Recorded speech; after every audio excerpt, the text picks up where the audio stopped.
శుభమస్తు. శ్రీ గురుభ్యో నమః. ధనుర్మాసం అంటే వేర, మార్గశీర్ష మాసం అనేది మనకు కార్తీకం, మార్గశిరం, పౌష్యం అనే క్రమంలో అలవాటుగా ఉన్నటువంటి చాంద్రమాసానికి ఉన్న పేరు. మరి ఈ ధనుర్మాసం ఏమిటి?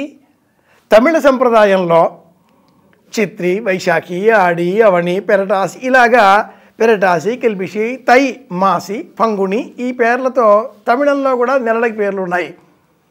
తమిళం పేర్లు, తెలుగు పేర్లు ఈ రెండింటిలో మధ్య మార్గంగా మార్గశీర్ష మాసానికి పౌష్య మాసానికి మధ్యలో ఒక మాసం, అది ధనుర్మాసం. ఈ పేరేమిటి, ఎలా వచ్చింది? సూర్య సంచారం ఒక్కొక్క రాశిలో 30 రోజుల పాటు ఇలా ఈ క్రమంలో సూర్య గతిని అనుసరించి మేషమాసం, వృషభ మాసం, మిథున మాసం, కర్కటక మాసం ఇవి నిజమైన పేర్లు.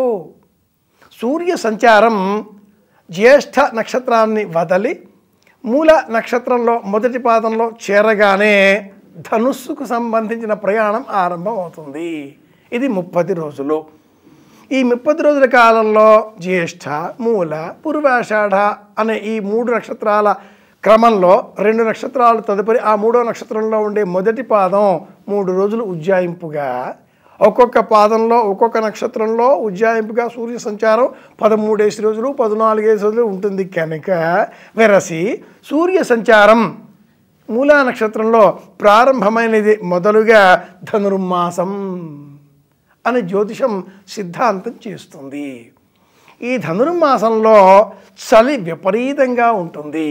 అయినా కూడా సూర్యోదయం కంటే పూర్వమే లేచి స్నానాదికాదులు పూర్తి చేసుకుని దేహానికి ఉష్ణశక్తి అందించే విధంగా పెసరపప్పు, బియ్యము, ఆవు నెయ్యి, మిరియపు గింజల పొడి ఈ మిశ్రమంతో పదార్థాన్ని పొంగళి అన్న పేరిట సూర్యోదయం కంటే పూర్వమే స్వీకరించాలి. ఊరికే స్వీకరించాం కదా, దైవానికి నైవేద్యంగా సమర్పించాలి. ఎవరా దైవేద్యం? ఏదా దేవుడు? మార్గశీర్ష మాసంలో స్తోత్రం చేయవలసిన దైవం శ్రీమన్నారాయణమూర్తి. ఏదా నైవేద్యం? పొంగళి. భాద్రపదం గణపతి, ఆశ్వీజం దుర్గ, కార్తీకం శివుడు, మార్గశీర్షం శ్రీమన్నారాయణమూర్తి, పౌష్యం సూర్యుడు. ఇలా పంచాయతన దేవతలకు 5 నెలలు చెప్పబడేటటువంటి క్రమంలో మాసానాం మార్గశీర్షోహం ఋతూనాం కుసుమాకరః అంటూ కృష్ణుడు భగవద్గీతలో విభూతి యోగం అనే పేరు గల 10వ యోగంలో 35వ శ్లోకంలో చెప్పి ఉన్నాడు. భగవద్గీతను ప్రతిరోజు కూడా మనం అనుసంధానం చేయాలి.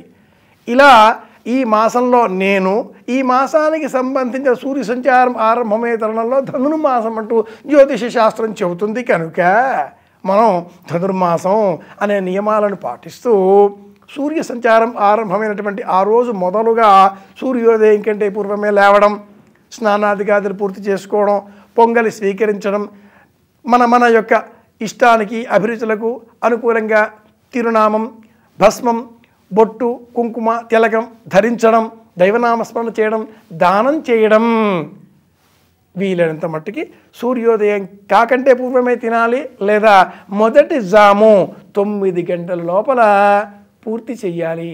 ఈ మార్గశీర్ష మాసం అంతా అందులో ప్రత్యేకంగా ధనుర్మాసంలో మధ్యాహ్నం భోజనం చేయకూడదు అంటుంది సంప్రదాయం.